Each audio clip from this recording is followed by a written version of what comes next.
Hello बच्चों, क्या हाल चाल, कैसे हो आप सभी। तो जैसा कि हम जानते हैं कि इससे पिछले वाली वीडियोज़ में हमने रियल नंबर्स के सारे कॉन्सेप्ट्स और इंट्रोडक्शन की बात हमने कर ली है और एक्सरसाइज 1.1 और 1.2 के भी सारे क्वेश्चन हमने सोल्व कर लिए हैं। ओके, तो आज का जो ये वीडियो है ना, इसमें हम बेसिकली जो इंपॉर्टेंट क्वेश्चन है इस चैप्टर रियल नंबर्स के, जो प्रीवियस एग्जाम्स में पूछे गए हैं और आने वाले एग्जाम में भी पूछे जा सकते हैं, तो उन्हीं क्वेश्चन को हम यहाँ पे डिस्कस करने वाले हैं। Okay, so without any further delay let's get started. Okay, so देखते हैं हमारा फर्स्ट क्वेश्चन यहाँ पे है, the sum of exponents of prime factors in the prime factorisation of 196 is. Option है हमारे पास। तो देखो क्वेश्चन में क्या बोला है कि the sum of exponents of prime factors in the prime factorisation of 196 is. तो 196 के हम क्या करेंगे, प्राइम फैक्टर्स करेंगे। तो उसके जो प्राइम फैक्टर्स आएंगे उनकी एक्सपोनेंट्स जो होंगे उनका हम क्या करने वाले हैं, यहाँ पे सम करेंगे और वही हमारा क्या हो जाएगा, आंसर हो जाएगा। ओके, तो सबसे पहले हम क्या करते हैं, 196 का प्राइम फैक्टराइजेशन करते हैं। तो 196 का प्राइम फैक्टराइजेशन जब हम करेंगे तो इसको 2 से डिवाइड करो, कितना आएगा 98। फिर 98 को 2 से डिवाइड करो, कितना आएगा 49। अब 49 जो है ना 7 के टेबल में आता है, तो हम इसको 7 से डिवाइड कर देंगे 7 टाइम पे, और 7 जो है 7 से 1 टाइम पे डिवाइड हो जाएगा। ओके, सो 196 के अगर प्राइम फैक्टर लिखने हो तो मैं कैसे लिखूंगा, 2 × 2 × 7 × 7। ठीक है, ये हो जाएंगे हमारे 196 के प्राइम फैक्टर्स। अब देखो इनके एक्सपोनेंट्स देखते हैं। तो 2 जो है ना यहाँ पे 2 टाइम पे है, तो मैं इसको 2 पावर 2 लिख सकता हूँ, और 7 जो है ये भी 2 टाइम पे है, तो इसको मैं 7 पावर 2 लिख सकता हूँ। ठीक है, अब देखो यहाँ पे 2 का एक्सपोनेंट कितना है 2, और 7 का एक्सपोनेंट कितना है 2, मतलब पावर, एक्सपोनेंट मतलब पावर। ओके, सो 2 पे पावर कितनी है 2, और 7 पे पावर कितनी है 2, तो एक्सपोनेंट का सम कितना आ जाएगा यहाँ पे 2 + 2 4। ओके, सो हमारा आंसर क्या हो जाएगा इसका 4। ठीक है, समझ में आया क्या किया, 196 के प्राइम फैक्टर्स निकाले और प्राइम फैक्टर्स के जो पावर है, एक्सपोनेंट है, उसका हमने क्या कर दिया, सम कर दिया। और वही इस क्वेश्चन में पूछा गया था कि sum of exponents. Okay, so इस क्वेश्चन का आंसर क्या हो जाएगा, बी, दैट इज 4।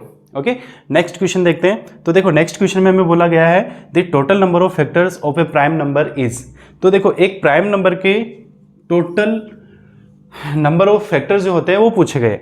तो एक प्राइम नंबर जो होता है उसके टोटल नंबर ऑफ फैक्टर कितने होते हैं, ओनली 2 फैक्टर्स होते हैं। कोई भी प्राइम नंबर होगा तो उसके कितने फैक्टर्स पॉसिबल होते हैं, ओनली 2 फैक्टर्स पॉसिबल होते हैं। जैसे मैंने कहा 7 है ना, तो 7 जो होगा एक प्राइम नंबर है। क्यों, क्योंकि 7 जो है ओनली 1 से डिवाइड हो सकता है और 7 से मतलब खुद से डिवाइड हो सकता है। ठीक है, इसके अलावा 7 के कोई भी फैक्टर यहाँ पे पॉसिबल नहीं है। तो 7 क्या है यहाँ पे, एक प्राइम नंबर।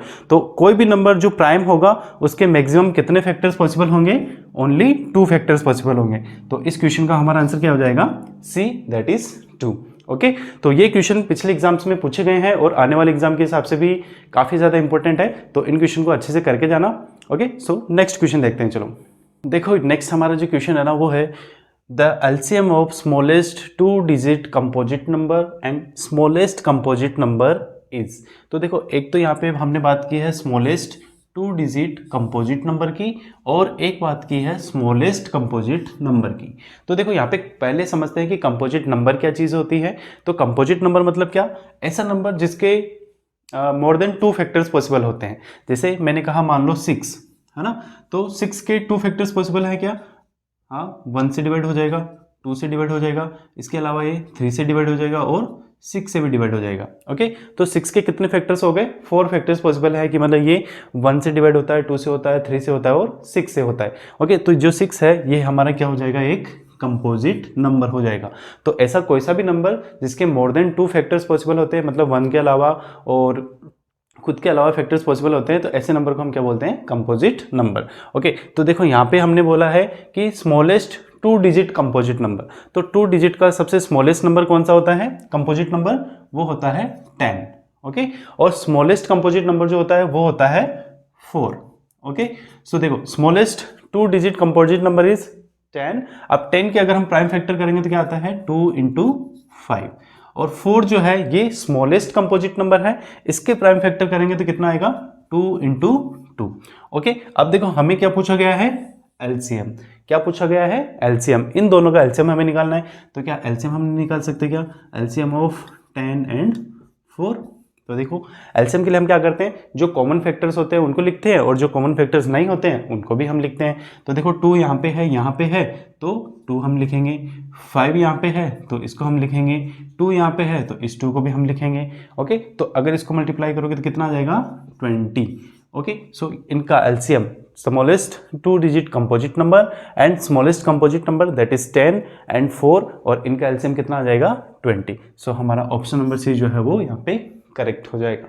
ठीक है, समझ में आया। चलो नेक्स्ट क्वेश्चन देखते हैं। तो देखो नेक्स्ट क्वेश्चन में क्या है, HCF ऑफ 2 नंबर्स क्या दे रखा है, HCF of 2 number is 27 and LCM is 162।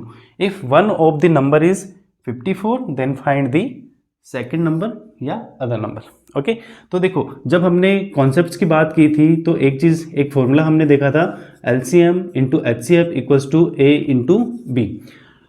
मतलब क्या कि अगर हमारे पास दो नंबर है A और B और उनका LCM और HCF हमें पता है तो ये एक फॉर्मूला जो है ये इन दोनों के लिए सेटिस्फाई होता है, इस चीज़ के लिए सेटिस्फाई होता है। जैसे कि दोनों का LCM और HCF जो है उसको हम मल्टीप्लाई करेंगे और दोनों नंबर्स को अगर हम मल्टीप्लाई करेंगे तो उनका जो रिजल्ट आएगा वो सेम आएगा।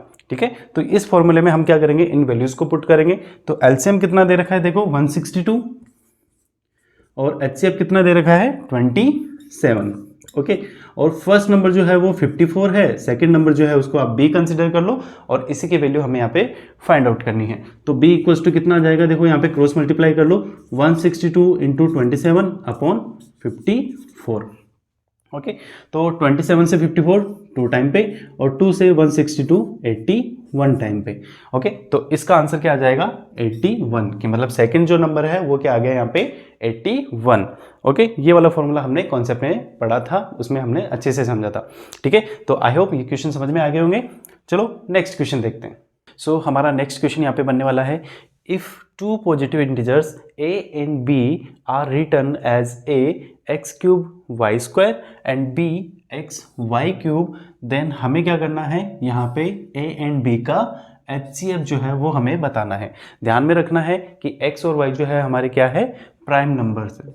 ठीक है, तो देखो यहाँ पे a जो है ना वो हमें क्या गिवन है, x क्यूब y स्क्वायर, और b हमें क्या गिवन है, x y क्यूब। अगर मैं इसको थोड़ा सा एक्सपांड करता हूँ, ये जो लिखा है इसको थोड़ा सा एक्सपांड करते हैं तो यहाँ पे क्या आएगा, x into x into x into y into y. तो बोलो ये इसके प्राइम फैक्टर्स है, ए के जो ये जो फैक्टर्स लिखे हैं ये ए के प्राइम फैक्टर्स है। ठीक है, और बी वाले में देखेंगे तो x into y into y into y, तो ये बी के प्राइम फैक्टर्स है। ठीक है, अब हमारे पास ए और बी दोनों के प्राइम फैक्टर्स है। तो देखो अब इसका HCF अगर हमें लिखना है इन दोनों का, HCF of A and B is equal to, तो देखो HCF के लिए हम क्या करते हैं, जो फैक्टर कॉमन होते हैं ओनली उन्हीं फैक्टर्स को हम लिखते हैं, उन्हीं फैक्टर्स को कंसिडर करते हैं, उसके अलावा जितने भी फैक्टर्स हैं उनको हम कंसिडर नहीं करते हैं। तो देखो यहाँ पे x जो है ये 1 टाइम पे है, यहाँ पे 3 टाइम पे है, लेकिन हमें ओनली कॉमन वाले लेना है। तो कॉमन कितने टाइम पे है, ओनली 1 टाइम पे है, तो हमने एक x जो है वो कंसिडर कर लिया। अब यहाँ पे देखो y जो है वो 2 टाइम पे है, यहाँ पे 3 टाइम पे है, तो 2 टाइम पे यहाँ पे भी है, 2 टाइम पे यहाँ पे भी है, तो y जो है वो हम कितने टाइम लेंगे, यहाँ पे 2 टाइम पे। ठीक है, तो इसको फिर अगर हम वैसे लिखे तो क्या लिखेंगे, x y power 2। Okay, x y power 2, तो ये हमारा क्या आ जाएगा HCF A और B का। तो देख लो ये कौन से ऑप्शन में है, ऑप्शन नंबर बी में। तो इस क्वेश्चन का आंसर क्या हो जाएगा हमारा, option number B, that is x y square. Okay, इसके अलावा भी बहुत सारे क्वेश्चन ऐसे हैं जो बार बार एग्जाम में रिपीट हुए हैं और आने वाले एग्जाम के हिसाब से भी इम्पोर्टेंट है। तो जैसे कि कुछ नंबर्स होते हैं उनको हमें इरेशनल प्रूव करना होता है ना, टू प्रूव इरेशनल, जैसे √2 होगा, √5 होगा, √7 होगा, √3 होगा, इस तरीके के नंबर्स होंगे और बोला जाएगा कि ये जो नंबर है इनको इरेशनल आप प्रूव करके बताओ। ओके, तो इन सभी क्वेश्चन को मैंने डिटेल में एक्सरसाइज 1.2 की जो वीडियो है उसमें डिस्कस किया है, तो उसका लिंक मैं डिस्क्रिप्शन में दे दूंगा, तो वहां जाके आप उस वीडियो से इन क्वेश्चन को अच्छे से समझ सकते हो। ठीक है, चलो नेक्स्ट क्वेश्चन देखते हैं।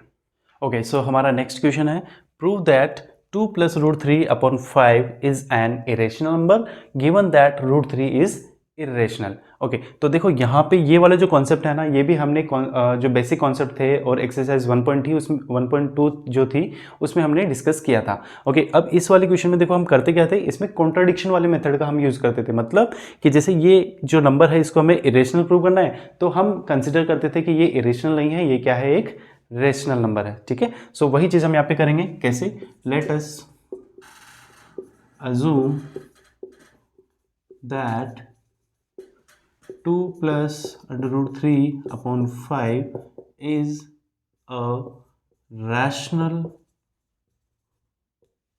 number. Okay, so if 2 plus root 3 upon 5 is a rational number, then we can say or we can write that 2 plus under root 3 upon 5 equals to P upon Q, where P and Q are co-primes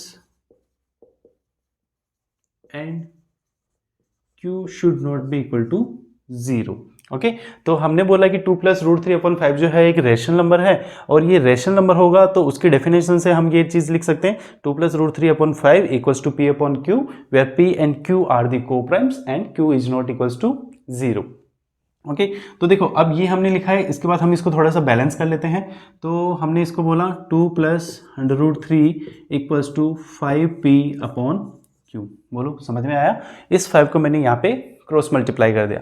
okay अब देखो यहाँ से root 3 equals to क्या आ जाएगा, 5p upon q minus 2, ऐसा हम लिख सकते हैं। तो देखो यहाँ पे ये जो नंबर बना है ना राइट हैंड साइड में, तो p अपॉन क्यू तो वैसे भी कोप्राइम्स थे, इंटीजर्स थे, तो ये एक रेशनल नंबर होंगे। और रेशनल नंबर्स में से अगर नंबर इस 2 को माइनस करेंगे तो क्या आएगा हमारे पास, एक रेशनल नंबर ही आएगा। बट इधर देखो लेफ्ट हैंड साइड में क्या दे रखा है हमें, रूट 3, और रूट 3 हमें क्वेश्चन में गिवन था कि ये क्या है, एक इरेशनल नंबर है। तो ये इरेशनल है और ये रेशनल नंबर है, तो क्या बताओ रेशनल और इरेशनल इक्वल हो सकते हैं क्या? नहीं हो सकते। सो ये तो इरेशनल हो गया, ये हमारा रेशनल नंबर हो गया, दोनों ही इक्वल नहीं हो सकते। तो हमारा जो कॉन्ट्राडिक्शन था, जो हमने कंसिडर किया था कि ये एक रेशनल नंबर होगा, वो रॉन्ग हो जाएगा, और ये रॉन्ग है तो ये क्या हो जाएगा, एक इरेशनल नंबर। ओके सो इसके बाद हम कैसे आंसर राइट करेंगे, देखो root 3 equals to 5p upon q minus 2, तो here 5p upon q minus 2 is a rational number, but root 3 is an irrational number. Root 3 is an irrational number, और हमें पता है कि रेशनल और इरेशनल कभी भी इक्वल नहीं हो सकते। So we can say therefore our assumption is